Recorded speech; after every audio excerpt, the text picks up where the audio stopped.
Hey there, in today's video I'm going to review the Stryd Footpod Duo after a year and a half of use. I'm making this video because I've been using the Stryd Footpods for over a year and a half. I've run lots of races in them, I've done lots of shoe testing, and if you recall, Paul asked me for my thoughts after using them extensively, so I'm making this update video. I use the Stryd Footpod Duo connected to my Apple Watch Ultra. I don't connect it to my Suunto or previously the Garmin. I like to get the sounds out of the instructions. I guess speed up, slow down out of the Apple Watch Ultra, and all the rest, my general metrics, I'll get off my Suunto. I've just come back from it was a 2-minute all out, I think it was 30-minute session training using the Stryd Footpods. We'll go inside and we'll analyze the data, look through some of the comments people had, see what the questions are, and do our best, well, I'll do my best, to answer them. Slow down.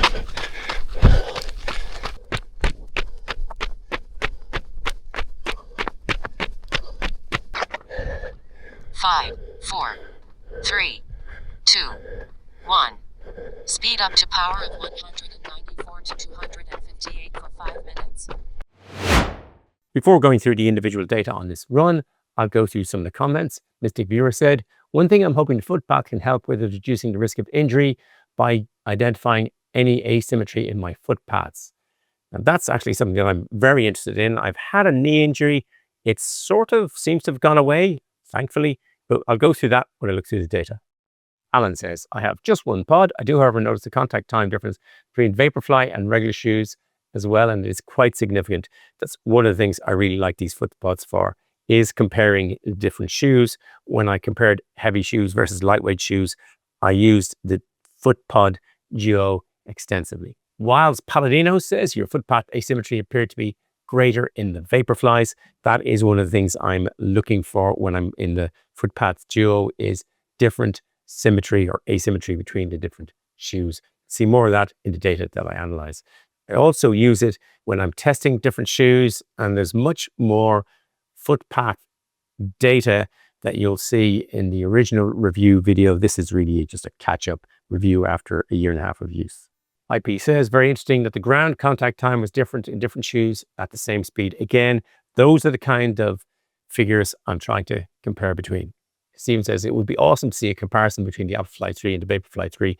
I did one of those at some time a year ago, but I do have the Vaporfly 4 and the Alphafly 3, and I am looking forward to doing testing of both of those when my local running track opens up again very shortly." My main use of the Stryd Footpod is using Steve Palladino's training plans. This is yet another marathon training plan that I'm sort of in the middle of.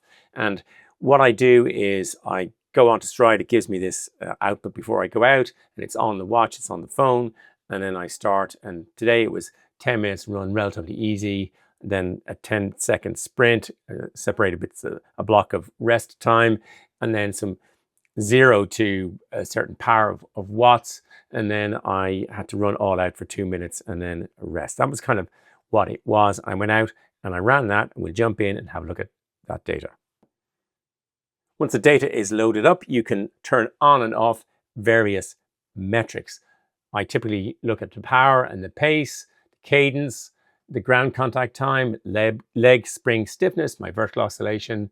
I'm interested in the ground contact time balance, my leg strength stiffness balance, and the VO balance and the stride length. I'm interested in those kinds of things, and you can segment out the data. I'll turn a lot of the pieces off, but then I segment out the 2 minutes that I was running at all out, and I can also then slide across and see data at any particular point in time very easily.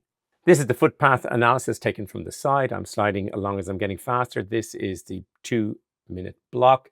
You can see it's getting higher, and I can slide across and I can pick any sort of data set. I just happen to have picked this at about 2 minutes. The blue is my right foot, the orange is my left foot. I can then pick, this is the side view, but I can also pick a back view. You can pick a top view, I rarely do, but the back view, I'm interested here that it's largely symmetrical. I'm left-footed, but I've had a right slight right knee injury, but it seems to be sorting itself out. And this symmetry, to me, looks pretty decent. And again, you can see different shoes, how it compares and how it compares at different speeds.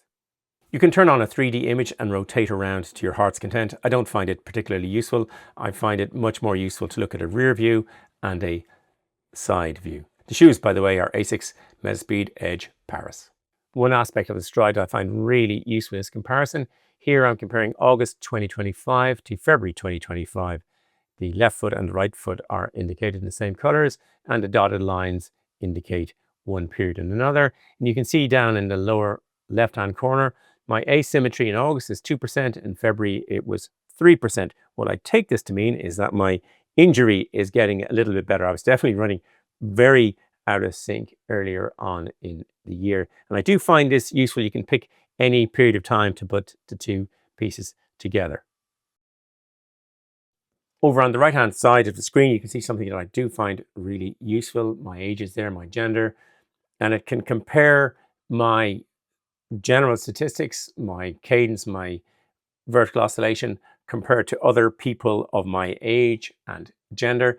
And I can compare different months so I can see if I'm improving, disimproving, all useful information for me in my recent injury period.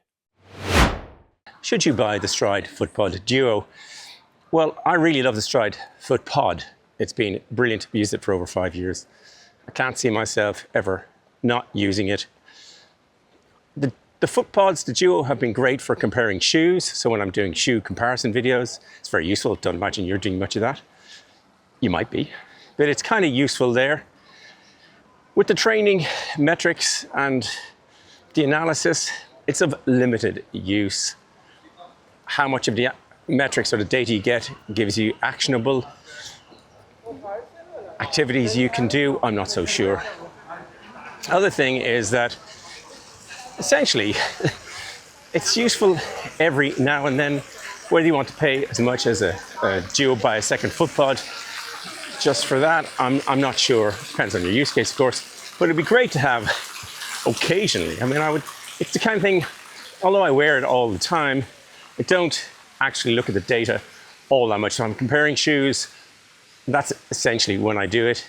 I've had a few injuries and I've used it for looking at those from time to time. But yeah, it's a kind of nice to have rather than an essential part of my running kit. I hope you enjoyed the video and found it useful. If you did, it'd be great if you'd hit the like button. As always, there'll be lots of stuff in the description below, and I'll happily answer any questions you put into the comments. There'll be a big blue subscribe button popping up there, and some related videos there. Thanks for watching. Till the next video, just keep running along.